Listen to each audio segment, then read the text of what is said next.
Again with John and Steve. Now, Nestle is launching a chocolate bar in the UK with 30% less sugar than similar bars. It's the first to use a sugar reduction technique and will not contain any artificial sweetener, colours, flavourings or preservatives. The technology was developed in Nestle's Research and Development Centre in New York, but will it taste any good? And is it the way forward, or should we just eat less of the chocolate that we really like that we consume now?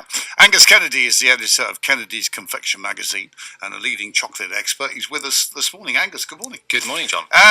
So will it taste the same as my Milky Bar before? Well, what they've done is they've taken the crystal of the sugar, and the scientists in Switzerland and York have noticed that, when we used to have a candy floss and we used to bite into it, well, I haven't had one for a long time, but it melts quite fast. So that's a different type of sugar. It's a different type of crystallized structure. So they've taken this and they've incorporated it into the Milky Bar. Interesting that they've done it just for a children's confectionery product. So that's a different point. It takes up to 40% less calories, which for a children's product, I guess that's a good thing. I think that's a good thing.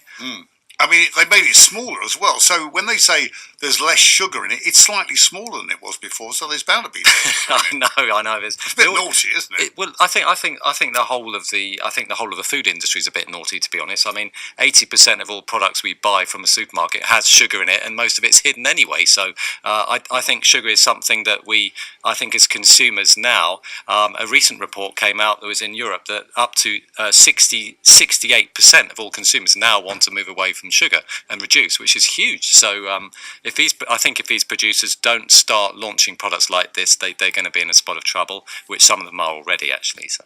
But tell me, chocolate, does it have to have sugar in it to make it taste like we all expect it to taste? Good question. Chocolate can be chocolate. It has to have cocoa butter in it, and it has to have cocoa powder in it. So chocolate is traditionally made with 50% sugar and 50% fat, but you can take out all the sugar and still call it chocolate. So you can sweeten it with various things. So when they say free from artificial flavours, chocolate doesn't have flavouring in it anyway. Free from preservatives, it doesn't have preservatives in it anyway. So the claims are really this is just a new type of sugar, which I think is still a breakthrough. Nestle's done quite a good job. Am I right in thinking that if I was eating dark chocolate, that would have less sugar in it than milk chocolate?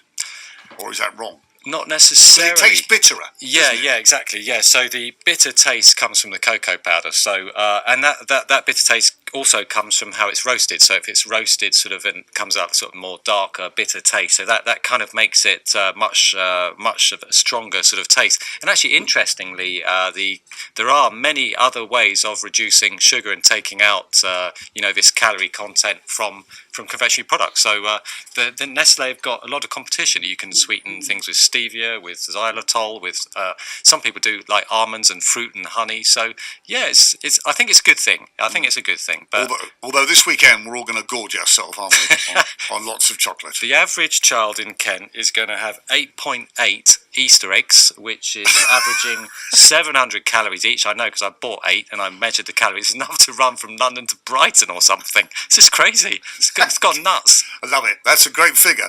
Angus, thank you very much indeed. Angus Kennedy, editor of Kennedy's Confection magazine and a leading chocolate expert on the less sugar in a Milky Bar from tomorrow. BBC Radio again, breakfast with John and Steve, but now time for Call Jules and